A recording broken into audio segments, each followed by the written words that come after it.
Assalamualaikum warahmatullahi wabarakatuh. Selamat siang Pak Apri. Jadi di sini saya Karen Natania selaku moderator dari kelompok 3. Sebelumnya ingin menjelaskan topik apa yang akan kami bawakan pada presentasi kali ini. Jadi di sini kami membawakan topik yaitu analisis absensi berbasis GPS, di mana kami telah melakukan tinjauan ulang gitu mengenai absensi yang menurut kami itu kurang relevan dan juga kurang efektif apabila tidak menggunakan GPS. Baik, selanjutnya ada dari anggota kami. Di sini saya akan mengenalkan satu persatu. Yang pertama itu ada Adeliani Serina Putri. Yang kedua itu ada saya sendiri yaitu Karna Tenia. Yang ketiga itu ada Aisyah Rama. Yang keempat ada Widya Utami. Dan yang terakhir ada Faiz Zalfa. Baik, selanjutnya di sini saya akan menjelaskan mengenai awal mengapa kami memilih topik permasalahan yaitu absensi.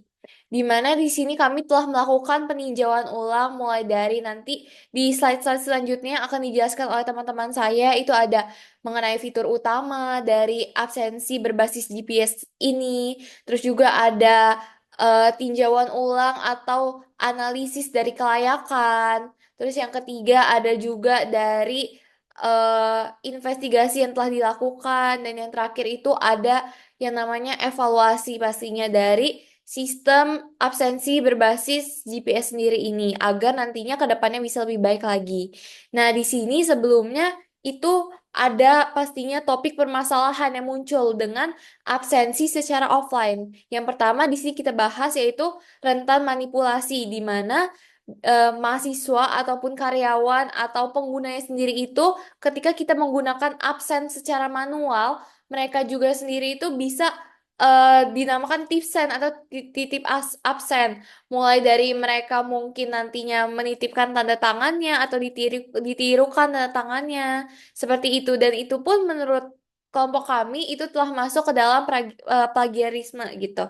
Yang kedua itu ada kesalahan pencatatan, di mana ketika kita melakukan secara manual, kadang itu manusia itu terjadi namanya human error gitu, di mana salah dalam menginputkan data karena terlalu banyaknya data ataupun terlalu banyaknya jumlah mahasiswa sendiri itu membuat terkadang terjadi kesalahpahaman ataupun kurang detail dalam ketika kita itu ingin mengaudit semua hasil dari data absensi ini sendiri gitu. Yang ketiga itu ada proses rekap yang lambat, di mana ketika kita menggunakan metode manual, nah mereka sendiri itu memerlukan waktu yang lebih lama karena mereka harus menyocokkan satu persatu ataupun mengecek kehadiran baik itu penggunanya itu satu persatu gitu secara manual. Dan itu menurut kelompok kami itu kurang efektif dan juga efisien. Oleh karena itu, kami telah menemukan solusi untuk permasalahan dari sistem absensi manual ini sendiri, yaitu dengan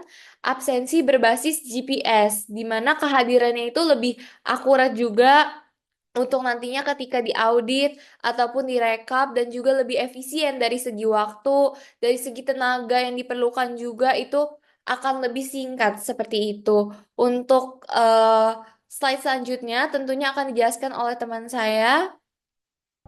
Baik, setelah tadi kita telah membahas permasalahan apa aja yang ada di dalam sistem absensi. Nah, sekarang saya akan menjelaskan lebih lanjut apa itu aplikasi absensi berbasis GPS. Aplikasi absensi berbasis GPS adalah sistem yang menggunakan teknologi Global Positioning System atau yang biasa disingkat dengan GPS untuk mencatat kehadiran seseorang berdasarkan lokasinya saat melakukan absensi. Nah, cara kerjanya itu sangat sederhana. Yang pertama, pengguna membuka aplikasi absensi di smartphone atau tablet. Yang kedua, aplikasi akan mendeteksi lokasi pengguna secara real time menggunakan GPS. Yang ketiga, jika pengguna berada dalam area yang telah ditentukan, misalnya dalam radius kampus atau kantor, maka ia bisa melakukan absensi. Nah, yang terakhir, yang keempat, data absensi ini langsung terekam di server dan dapat diakses secara real time. Mengapa sistem ini penting? Nah, karena dengan teknologi GPS, kita bisa memastikan bahwa absensi hanya bisa dilakukan oleh orang yang benar-benar berada di lokasi yang sudah ditentukan. Nah, ini tuh membuat absensi lebih akurat, efisien, dan tidak bisa dimanipulasi. Baik, sebelumnya perkenalkan nama saya Pak Eza Papati. Di sini saya akan menjelaskan tahapan investigasi sistem. Jadi yang pertama, ada tahap identifikasi masalah. Di sini kita menggali kendala utama dalam sistem absensi manual, seperti titip absen, pencatatan tidak akurat, atau perserekap yang memakan waktu. Lalu kita masuk ke tahap yang kedua, yaitu analisis temuan. Kita akan menganalisis hasil investigasi untuk mengetahui akar masalah, serta menentukan kebutuhan utama pengguna terhadap sistem absensi berbasis GPS. Lalu kita masuk yang ketiga, yaitu pengumpulan data. Di sini kami menggunakan metode seperti wawancara, survei, dan studi literatur untuk mengumpulkan informasi dari mahasiswa dan dosen terkait sistem absensi yang digunakan saat ini, yaitu absensi manual. Lalu kita masuk ke yang keempat, yaitu evaluasi kelayakan teknologi. Di sini kita akan menilai apakah teknologi GPS dapat diterapkan secara efektif di lingkungan kampus dengan mempertimbangkan faktor akurasi, biaya, dan kemudahan penggunaan. Baik, di sini saya lanjut ke studi kelayakan. Feasibility study. Yang pertama ada kelayakan teknis. Jadi kita memerlukan server yang kuat untuk menyimpan dan memproses data absensi.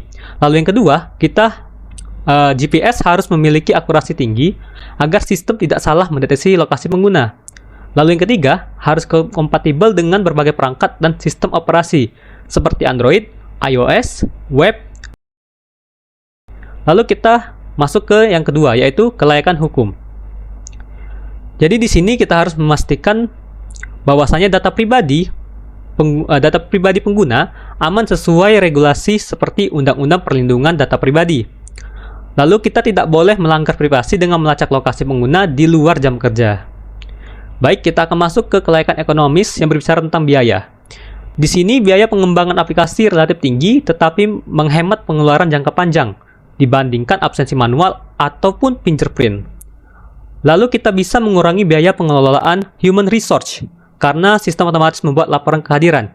Jadi kita tidak perlu untuk menyewa atau membayar karyawan. Lalu yang keempat, yaitu kelayakan operasional. Jadi di sini harus mudah digunakan oleh karyawan atau mahasiswa dan dapat menggantikan sistem absensi lama dengan lebih efisien atau absensi manual tadi. Dan bisa digunakan untuk berbagai skenario termasuk pekerja remote ataupun lapangan. Seperti itu. Nah, setelah kita memahami bagaimana absensi berbasis GPS ini bekerja, sekarang kita akan membahas fitur utama dan data apa aja sih yang dibutuhkan agar sistem ini dapat berfungsi dengan optimal. Baik, yang pertama kita akan menjelaskan fitur utama dalam aplikasi absensi GPS. Yang pertama itu yang pastinya itu absensi otomatis berbasis GPS. Nah, sistem ini kan secara otomatis mencatat kehadiran berdasarkan lokasi pengguna. Nah, pengguna itu hanya perlu membuka aplikasi dan sistem akan mendeteksi apakah ia berada dalam lokasi yang diperbolehkan untuk absen. Yang kedua itu verifikasi kehadiran dalam radius tertentu. Untuk mencegah penyalahgunaan, absensi hanya bisa dilakukan dalam radius yang sudah ditentukan. Misalnya tuh dalam jarak 50 meter dari kampus atau kantor. Nah, jika pengguna berada di luar area tersebut, absensi tidak bisa dilakukan. Yang ketiga itu laporan kehadiran real time. Nah, semua data absensi langsung tersimpan di sistem dan dapat diakses oleh admin atau atasan secara real time. Ini membuat proses rekap kehadiran lebih cepat dan akurat tanpa perlu input manual. Setelah itu, data yang dibutuhkan dalam aplikasi absensi GPS. Yang pertama itu identitas pengguna, yaitu data pribadi pengguna seperti NIM, NIP, nama, atau kelas untuk memastikan bahwa absensi dicatat dengan benar dan sesuai dengan identitas pengguna. Yang kedua itu data lokasi. Koordinat GPS digunakan untuk menentukan apakah pengguna benar-benar berada di area yang diperbolehkan untuk absen. Yang ketiga itu jadwal kehadiran, informasi jam masuk dan keluar, sehingga sistem bisa mencatat kehadiran sesuai jadwal yang telah ditentukan. Yang keempat itu riwayat absensi, yaitu rekapan kehadiran yang digunakan untuk laporan harian, bulanan, atau tahunan. Data ini penting bagi admin atau HRD untuk melihat pola kehadiran pengguna. Nah, setelah itu saya akan membahas kebutuhan keamanan. Yang pastinya kita harus memerlukan autentikasi login, yaitu untuk memastikan keamanan. Pengguna harus login menggunakan akun resmi, seperti akun kampus bagi mahasiswa atau akun perusahaan bagi karyawan. Hal ini tuh mencegah pemalsuan identitas dan penyalahgunaan sistem. Yang kedua itu keamanan data dengan enkripsi. Semua data absensi harus dienkripsi, sehingga tidak bisa dimanipulasi atau dipalsukan. Dengan ini kita bisa memastikan bahwa data absensi tetap terjaga keasliannya dan aman dari kebocoran informasi. Baik, kembali lagi dengan saya Faiz. Saya akan menjelaskan kriteria kinerja sistem. Oke, jadi kriteria kinerja sistem ini ialah parameter untuk menetapkan bahwa sistem absensi berbasis GPS ini berjalan dengan optimal, seperti itu. Nah, di sini ada 4 poin. Yang pertama itu ada akurasi GPS. Jadi toleransi kesalahan lokasi maksimal 50 meter dari batas kampus untuk menghindari absensi di luar area yang ditentukan, sehingga tidak ada kecurangan. Lalu kita masuk ke yang kedua, yaitu kapasitas penyimpanan. Jadi sistem harus mampu menangani data ribuan mahasiswa per semester, termasuk data absensi harian dan riwayat kehadiran. Lalu kita masuk ke yang ketiga, yaitu keamanan data. Jadi kita harus menggunakan enkripsi end-to-end agar data tidak bisa dimanipulasi atau dipalsukan, sehingga memastikan keabsahan kehadiran mahasiswa. Jadi tidak bisa dipalsukan, seperti itu. Lalu kita masuk ke kecepatan proses, atau yang keempat. Sistem harus dapat memproses absensi dalam waktu kurang dari 5 detik agar tidak menghambat aktivitas pengguna. Nah, selanjutnya ada usulan rancangan sistem. Yang pertama itu ada mockup UI atau UX. Desain tampilan aplikasi untuk mahasiswa dan dosen, termasuk halaman login, dashboard, dan fitur absensi. Selanjutnya ada arsitektur sistem, yaitu struktur teknis sistem yang mencakup server backend, aplikasi mobile, dan bagaimana data absensi ini dikirim serta disimpan. Selanjutnya ada skema database, yaitu perancangan tabel database yang mencakup informasi mahasiswa, dosen, jadwal kuliah, dan riwayat absensi. Nah, yang terakhir ada algoritma validasi lokasi, yaitu metode yang digunakan untuk memastikan bahwa mahasiswa hanya dapat melakukan absensi ini jika berada di dalam radius lokasi tertentu. Nah, selanjutnya ada proses penerimaan rancangan. Setelah rancangan di awal dibuat, tahap berikutnya adalah evaluasi dan persetujuan oleh pihak kampus. Nah, tahap evaluasi ini terdiri dari yang pertama, yaitu presentasi proposal. Tim proyek memaparkan rancangan sistem kepada komite pengarah SI atau pihak terkait. Selanjutnya, tinjauan kelayakan, yaitu evaluasi aspek teknis, keamanan, efisiensi, dan dampak implementasi. Yang ketiga, ada penerimaan atau revisi. Jika disetujui, proyek ini akan masuk ke tahap pengembangan. Namun jika ditolak, perlu direvisi berdasarkan masukan yang diberikan. Selanjutnya ada pengorganisasian tim proyek. Jadi di sini setiap bagian dalam tim itu ada tugas dan tanggung jawabnya masing-masing. Yang pertama itu ada manajer proyek, dia bertanggung jawab atas jalannya proyek ini. Selanjutnya ada analisis sistem, dia yang menganalisis kebutuhan sistem absensi berbasis GPS ini. Selanjutnya ada programmer, yaitu pengembangan aplikasi berbasis Android atau iOS dengan integrasi GPS-nya. Selanjutnya ada database administrator, yaitu seorang yang menyiapkan server dan database penyimpanan data absensi. Setelah itu ada backend developer, seorang yang mengelola server, database, dan API untuk memastikan data absensi tersimpan dengan aman dan bisa diakses secara real time. Selanjutnya ada tim pengujian, yaitu orang yang menguji aplikasi ini sebelum diterapkan. Lalu ada UI UX designer, mereka lah yang mendesain tampilan antarmuka aplikasi agar mudah digunakan dan menarik bagi pengguna. Selanjutnya ada IT security specialist, yaitu menjaga keamanan sistem dari ancaman seperti spogging GPS dan kebocoran data mahasiswa. Baiklah, Berdasarkan dari poin-poin yang sudah kami bahas sebelumnya, dapat kami tarik kesimpulan bahwa aplikasi absensi berbasis GPS ini adalah solusi modern yang lebih efisien dibandingkan metode manual. Karena dengan membatasi absensi ini, teknologi ini dapat meningkatkan akurasi dan mengurangi kecurangan seperti titip absen dan lain sebagainya. Selain itu juga, integrasi dengan menggunakan Face ID maupun QR Code semakin memperkuat keandalan sistem.